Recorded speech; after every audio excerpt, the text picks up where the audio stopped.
An update on the sports gambling investigation from the DCI, and boy, we got some layers here. Beth Goetz meets the press conference today, and a preview of Iowa hoops as they take on Maryland. A lot going on in Hawkeye athletics as we go over 3 months searching for an offensive coordinator.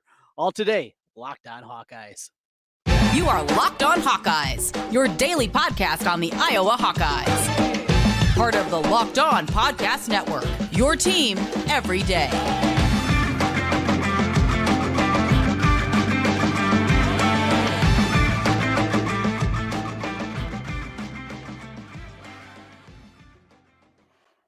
Hey, welcome in. I'm Trent Condon, and this is the Locked On Hawkeyes podcast. Thanks for making Locked On Hawkeyes your first listen every day. We're available wherever you get podcasts. You can also find us on YouTube. While you're there, make sure you hit the subscribe button. It helps us get in front of more Hawkeye fans. Today's episode of Locked On Hawkeyes is brought to you by FanDuel Sportsbook. Make every moment more. Right now, new customers get $150 in bonus bets guaranteed when you place a $5 bet.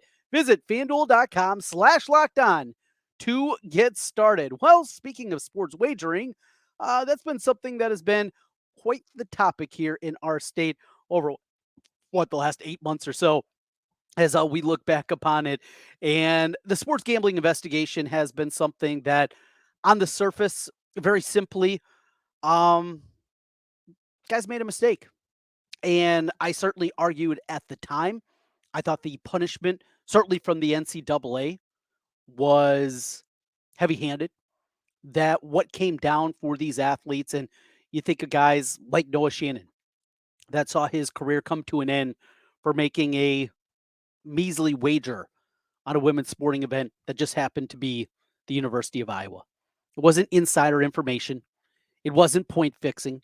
It was not game fixing. There was no shaving happening. It was none of that. It was somebody that got caught up, got excited in the moment like I did. Now, I can legally make a bet because I have no connection to the University of Iowa, not at that level. I am 21 years old. Well, double that, more than double that. I can make those bets. That's okay. And yes, as I was making my way and before we crossed the state lines on my way to the Final Four with my daughter last year, guess what? I put a couple bucks down on the Hawkeyes to upset South Carolina. So you have that component, right? You have that part of it. It's disappointing. Nelson Brands, Tony Cassiope, guys that see their wrestling career come to an end. And there is still an end game for some of these athletes, and these guys, some of them still will have eligibility, but others won't. And it just seemed so heavy for what actually happened, for something that has completely changed the way that we talk about sports. We look at sports, the way that I talk about sports. I've been doing this for 2 decades. And though gambling's always been a part of what I've done with my radio shows, it's always been a conversation piece.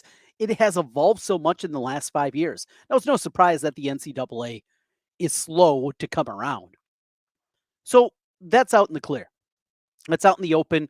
And I think people understand my thoughts on it. I was a sports wagerer long before it was legal in this state. There are plenty of ways around it, from bookies to offshore, lots of different ways that you were able to do it. Today it's legal. And the NCAA, I still think needs to continue to evolve. But the information that we've received over the last 2 days has been incredible. And finding out that Brad Sanger, a DCI agent, went into this and can't remember how this investigation started.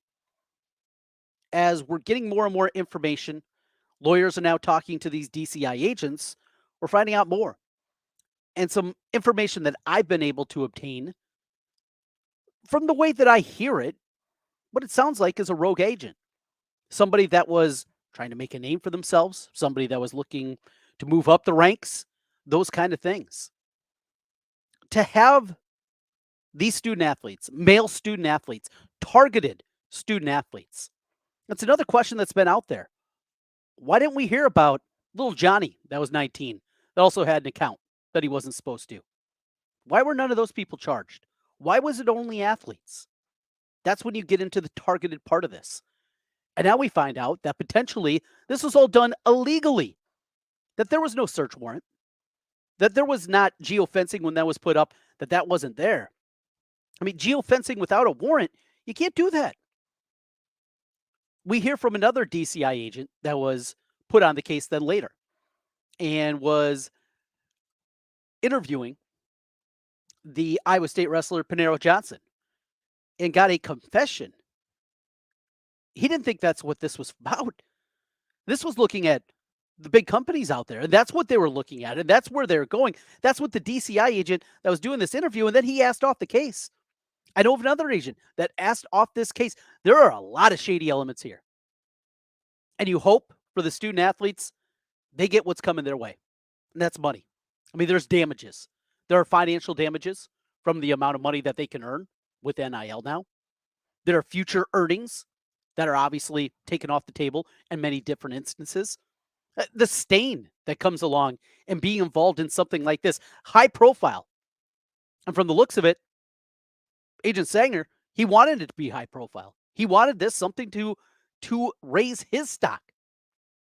So he targeted these people with geofencing, starting in a dorm, going from there, moving on to athletic department offices. These are things that cannot be done without a warrant. But where did it come from? Where was the tip? You know, there's a story out there that it was an Iowa baseball player. He was using one of his parents' names. That's how he opened up an account. He was there, obviously, over 21. And then the parent thought that, hey, I think I got hacked. I think I got some identity theft happening here, and that's where it started. Well, if that's the case, I would hope, because this story's been out there for 7 months, I would hope that Sanger would be able to recall that. Maybe it's wrong. Again, it's the rumor mill. You never know how that's going to go. You never know the validity, obviously, behind it. But that's been out there for a long time. And you can't remember? And how much deeper does this go? You know, we hear our attorney general here in the state, Brenna Bird, she's passing the buck, though she believes that everything was done correctly. Our governor, I mean, how deep does this go? Look, I'm just a guy that talks on the radio. I'm just a guy that talks on a podcast. I have no legal background. We do have legal background represented with our buddy Biz. We'll see if we can get him on and maybe he can shed some light because, look, I'm grasping at straws here. I really am. Reading through the filings, it's a lot. It really is. But some of the biggest things, mentioned Special Agent Ludwig, reported his interview to his superior, Troy Nelson, who congratulated Special Agent Ludwig for obtaining a confession. Contrary to representations made to him and other special agents that morning, Special Agent Ludwig realized the purpose of the investigation was criminal in nature, with the sole targets being male Division I student athletes at the University of Iowa and Iowa State. Special Agent Ludwig advised his superiors that he would no longer participate in the investigation and requested reassignment. He was not alone. I know of other DCI agents that had something similar here. Something stinks. It really does. Thankful that we're getting more information here. This was a whole lot more than, hey, you know you're not supposed to gamble. You did it, you got caught. Don't complain. When agents are doing things illegally, when your rights are being violated, I mean, when your constitutional rights are being violated, that's pretty difficult to swallow, right? Not only are you losing college eligibility, there's a whole lot more going on here. Yikes, is all we can say. Well, let's get into sports, at least the world of sports adjacent. Beth Goetz, new athletic director at the University of Iowa. She met the press today. A little bit about that, and the search continues for an OC. A couple of names are out there in the rumor mill, and don't exactly inspire a whole lot of confidence. We'll talk about those names. Plus, we'll get ready for Iowa, Maryland coming up tonight on the hardwood as the Hawkeyes return to Carver Hawkeye Arena and try to pick up a win and start to build a little bit of momentum after the loss to Purdue. We'll talk about that as we continue. This is the Locked On Hawkeyes podcast. Today's episode is brought to you by FanDuel Sportsbook. The NFL regular season, we are down to just 4. The championship games are upon us in the AFC and the NFC, and there's still time to get in on the action with FanDuel. It's America's #1 sportsbook.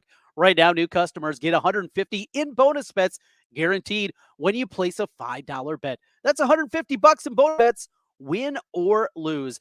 The app is so easy to use and so many different ways for you to bet.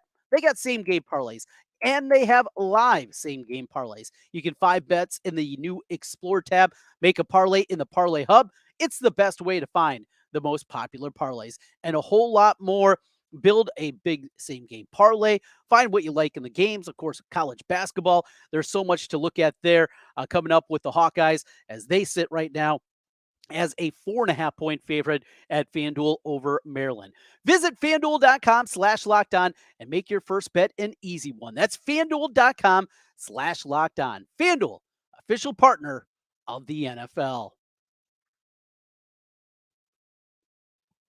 Trent Conner back with you again on the Locked On Hawkeyes podcast. Thanks for making Locked On Hawkeyes your first listen every day. Your team every day. That's what we do here on the Locked On Network. Beth Goetz met with the media on Tuesday. We got to hear from Beth Goetz for the first time after she has been officially named the athletic director. And a couple of takeaways there. You can tell that she's very thoughtful in her responses. She really is. She is somebody that is measured in the ways that she goes about things. I thought she commanded the room incredibly well. You could tell that people were excited for her. That's going to happen. You see the same kind of thing when new head coaches are announced, and there was a lot of excitement in the building. A woman athletic director, something that has not happened. Christine Grant, you go back to the days when Iowa was one of the last, if not the last, remaining Division I athletic department that had 2 athletic directors, a separate men's and women's side. And that was Christine Grant and all the successes that she had as the AD at Iowa. And that morphed into Bob Bowlesby in the role. It's something that doesn't come as a surprise. The University of Iowa has been at the forefront of things like that. And it's somebody that has the resume absolutely that deserves a position like she has. Has been a sitting athletic director at Ball State, started her career doing great things at UConn, was an interim at Minnesota, was very close to getting the Wisconsin job when that was up a couple of years ago. The resume is absolutely there. This is a deserving candidate. This is not a candidate that is just, well, we got to do something different here with, the Title IX transgressions that happened and then the money that was coming out because of Gary Barta and his ineptitude. This was not that. It was not a PC hire. This was hiring the best person. And you talk to people inside the athletic world, people that know athletic directors and what they do, they believe that this is going to be a good hire. Now, the only way that she is ultimately going to be judged is what happens on the field, on the court. That's what's going to matter. And she's got a huge, huge opportunity coming up in front of her. Kirk Ferentz is going to be 69. Lisa Bluter's in her 60s. Ray McCaffrey's in his 60s. Rick Heller is knocking on the doorstep of 60. How much longer is Tom Brand's going to be around? Those are your cornerstone pieces of athletics. And let's be honest. You make a good hire for cross country or softball or tennis in the grand scheme of things. Look, I watch soccer. I watch Iowa women's soccer this past fall when they made a run in the NCAA tournament, right? But in the grand scheme of things, those don't matter if you're having successes in your major sports. And they're different at different schools. Wrestling doesn't matter everywhere. Well, everywhere doesn't even have wrestling. It's different places, right? Indiana was swimming for years and years. But here at Iowa, those are the main ones. I mean, those are the ones that absolutely are the calling card, and they all have aging coaches. The likelihood is that she's going to have to make the hire for the next football coach, and men's basketball coach, and women's basketball coach, and baseball coach. That's going to be what is in front of her. NIL, that's huge. Renovating Carver Hawkeye Arena, bringing it up into the 21st century, those are things that need to be done. And there's a whole lot more that needs to be figured out. But ultimately, it's about who she's going to hire and how that goes. What kind of Rolodex does she have? What kind of connections and communications does she know? Those are going to be important things. Look, ADs do this all the time. ADs do it for a first time. We'll see eventually how that plays out, but that's how she's going to be judged. She can say all the right things. She can do all the right things with NIL. She can do everything perfectly, but if she doesn't get the hires right, she's not going to stay there for a long time. If she does, and successes come behind her with the head coaches that she hires, then she can stick around for 10, 15, 20 years because we've seen that at the University of Iowa. You do there, you maintain it, you build on it, you do good things, you will be rewarded.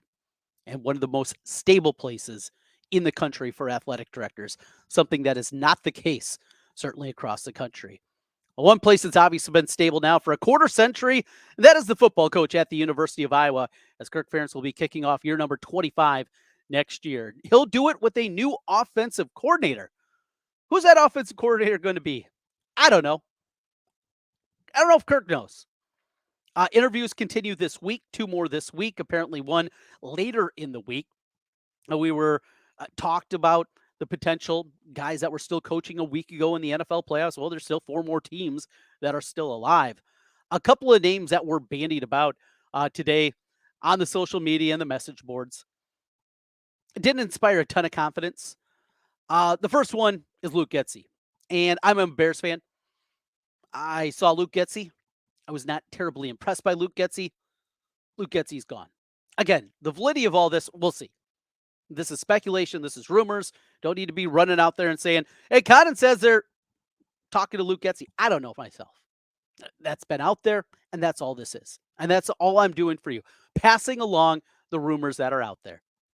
I'm not a reporter. I don't pretend to be one. But when I get information, when I hear things, I'm happy to pass it along. It could be dead wrong. Let's hope this is dead wrong. Woof on that one. A couple other names. The Chip Kelly one.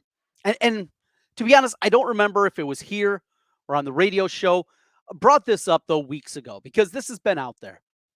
And the way that it was relayed to me is there was a conversation a couple of weeks ago between Chip Kelly and Kirk Ferentz. And when it was passed along to me, I said, well, he's still the coach at UCLA. He saved his job maybe with that win late in the season, and he's back for another year, but they came back and said he knows this is it. He knows the likelihood that he's going to survive another season at UCLA is not very high. And at the top of his wish list is to get back to the NFL as an offensive coordinator, going back to what he enjoys most, as he is, 60 years old, getting back, being an offensive coordinator, being the innovator that obviously he has been offensively. That's what he wants to do. A conversation was had, is what I was told. I didn't know exactly how far that conversation could have gone. Was it a real conversation about coming in and becoming the offensive coordinator at Iowa? Again, it doesn't pass the smell test. They talked. Kirk talked to a lot of people. I don't think everybody that he's talked to means that they are somebody that is up for the OC job at Iowa. That one was a little difficult to get.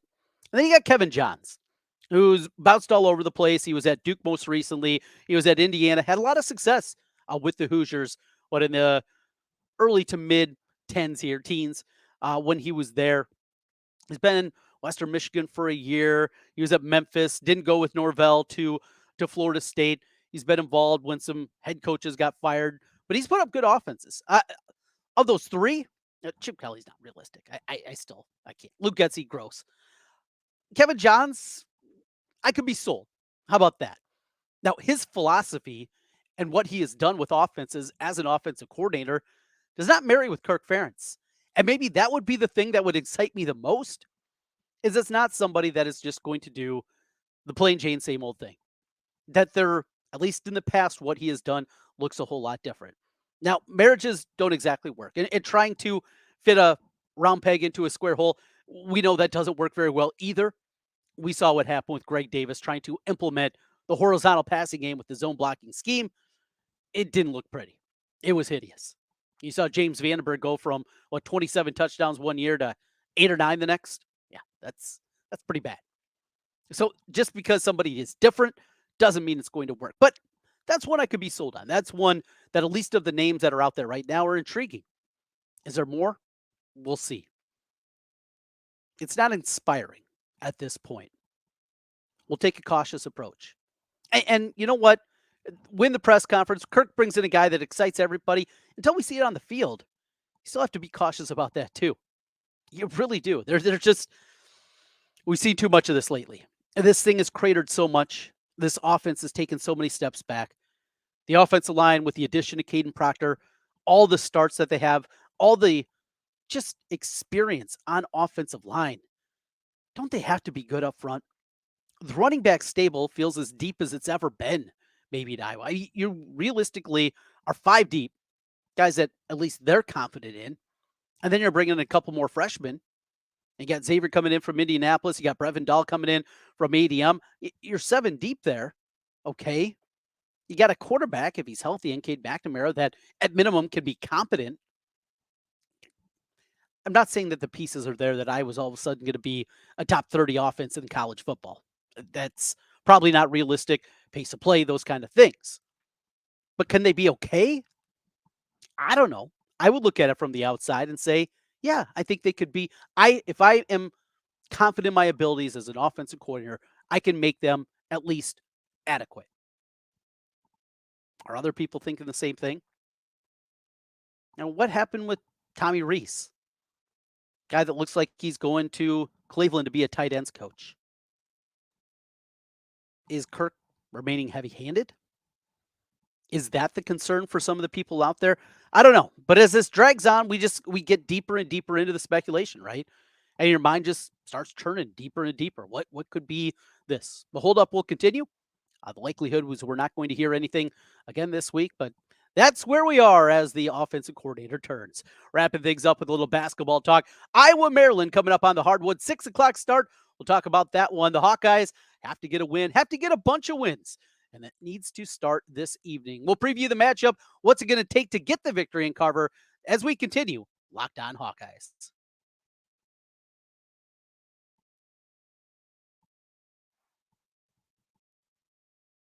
Back with you one final time on the Locked On Hawkeyes podcast. Thanks for making Locked On Hawkeyes your first listen every day. So as we get ready for the matchup tonight, Purdue game, as we talked about in the reaction podcast, didn't go great. That 19-2 run still stings, but you look around college basketball right now, and it's a weak bubble. We had our bracketologist, his name is Shelby Wag. He runs the website bracketwag.com, which stands for Wild Ass Guest, but he does a really good job. He's been doing it for a couple of decades now. And, talking to Shelby, he says, with the addition of 68 teams now, the bubble's kind of always soft. We're talking about the Big Ten. This is not a very good Big Ten this year. But the good news is, short of the Big 12 this season, there aren't any great conferences. The ACC, the SEC is okay. The Big East is okay. There's good individual teams, but just look around the sport right now. You look at a team like Kentucky that looked great on Saturday, brought the freshman in from Croatia, Big Z, and then they get blown out by South Carolina. North Carolina, they're playing great basketball right now, winning every game by double digits. That's a team that's already lost 3 games. Lost to Nova, lost to UConn, lost to Kentucky. The top of the sport still has some warts. But then when you get even deeper, take a look right now. Iowa's 46 right at Ken Pom. Iowa is, I think, 49th in the net ratings when I looked yesterday morning, right in that range. And you look at teams around them. One spot above them, Nebraska. Well, we saw that team, right? Blew them out in Carver. One spot behind Iowa is Providence. I've seen Providence twice this year. They're not good. After that, Ohio State, we'll see them. Drake is 49th. South Carolina, aforementioned Gamecocks, they come in at number 50. Princeton's 51. Steve Alford's Wolfpack out in Nevada, they're at 52. That's what we're talking about with these squads. There's a path here for Iowa. Got to pile up the victories now. And it needs to start with this one against Maryland. So Maryland is a team pretty good on the defensive end. They stink offensively. It is the Jameer Young show, and that's basically it. He's everything for them on the offensive end of the floor. Julian Reese, you remember him. He's been around for the last couple of years. Dante Scott, another big body inside. They're They're wide, they're physical, and they can play some defense, but offensively, they're not very good. I, I am not the most optimistic guy out there. Every day, as you know that. Optimism is not my strength when it comes to my sports teams. Real life, absolutely. Sports world, not so much. I I hate to say I can't see how they lose this game because I thought the same thing with the Michigan game. I mean, that was a program that was absolutely reeling, and somehow, some way, we let them come into Carver and get the win. This needs to be a win and a blowout. Go there, dominate this game, get those good feelings going. We'll see about Lajee if he's going to be able to go coming off the ankle injury that he sustained. Same thing with Patrick McCaffrey. What was, I think, strongly hinted at, more likely we'd see Patrick than Dembele in this game. We'll see how either of them go. This is not just a winnable game. This is a game that Iowa should dominate. Only favored by 4.5, though. Ken Pom has them by 5. And then a road trip starting on Saturday at Michigan. Get revenge there. You go to Indiana. Hoosiers are not playing well. Ohio State back at home after that. At Penn State, who's not very good. Home again then for Minnesota. It's here. The closing stretch after that game. Those 6 games, Iowa can realistically be 5-1. They're projected to win all 6 of them, but 5-1. You get that, we'll start dreaming again. Starts tomorrow night, and we'll be back with you with an instant reaction podcast after Iowa, Maryland coming up. We'll see. Is there more rumblings? Is there more names in the offensive coordinator search? And will we get more information on the sports wagering case and what's happening with the DCI? Woof, what a bad luck. Thanks for making Locked On Hawkeyes your first listen every day. We'll continue. We'll be back with you again tomorrow talking Hawkeyes as we do each and every day. We'll talk to you then. Go Hawks.